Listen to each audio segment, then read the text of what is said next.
হয়, বিজেপি চৰকাৰৰ উন্নয়নৰ ঢাকঢোল বজোৱা জনীয়া সমষ্টিৰ অন্তৰ্গত এখন পথে জলাকলা খুৱাইছে স্থানীয় ৰাইজক।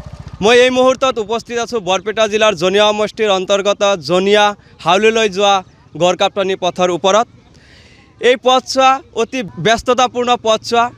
জনীয়া হাউলি গড়কাপ্তানি পথছোৱাইদি বৰপেটা ফখৰুদ্দিন আলী আহমেদ মেডিকেল কলেজলৈ ৰোগী অনা নিয়া কৰা পৰিলক্ষিত হয়। মোৰ মাজত এগৰাকী স্থানীয় ৰাইজ আছে, ৰাইজৰ পৰা আমি কিছু পথৰ মন্তব্য ল'বলৈ যত্ন কৰিম। নমস্কাৰ, G24 আছাম নিউজ চেনেলক আপোনালোকক ধন্যবাদ জ্ঞাপন কৰিছোঁ। কাৰণ আমাৰ এইটো যিটো মেইন ৰোড, এই মেইন ৰোডত যিটো আমি অসুবিধা পাইছোঁ, অসুবিধাৰ কাৰণে আমাৰ চৰকাৰে একো গুৰুত্ব দিয়া নাই। তাৰ কাৰণে বহুত দুখিত আমি।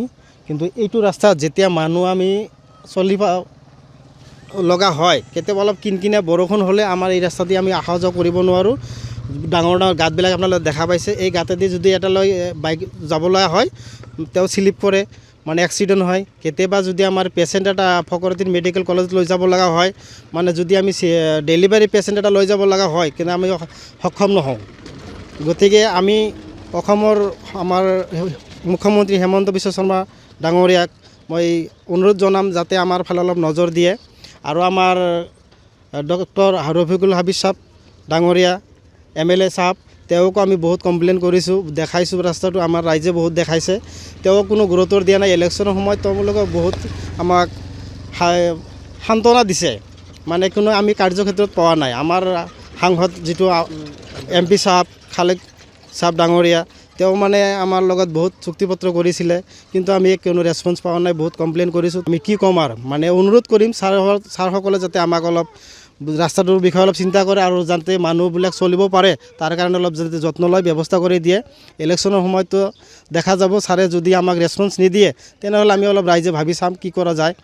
আৰু গতিকে অনুৰোধ জনাম এটাই, আমাৰ যাতে এই জনিয়াৰ পৰাই যিটো বানিয়াৰপাৰা বজাৰত যোৱা ৰাস্তাখিনি অলপ মানে অতি সোনকালে যাতে অলপ ব্যৱস্থা কৰি দিয়ে, মানুহবিলাক যাতে অহা যোৱা কৰি যাব পাৰে।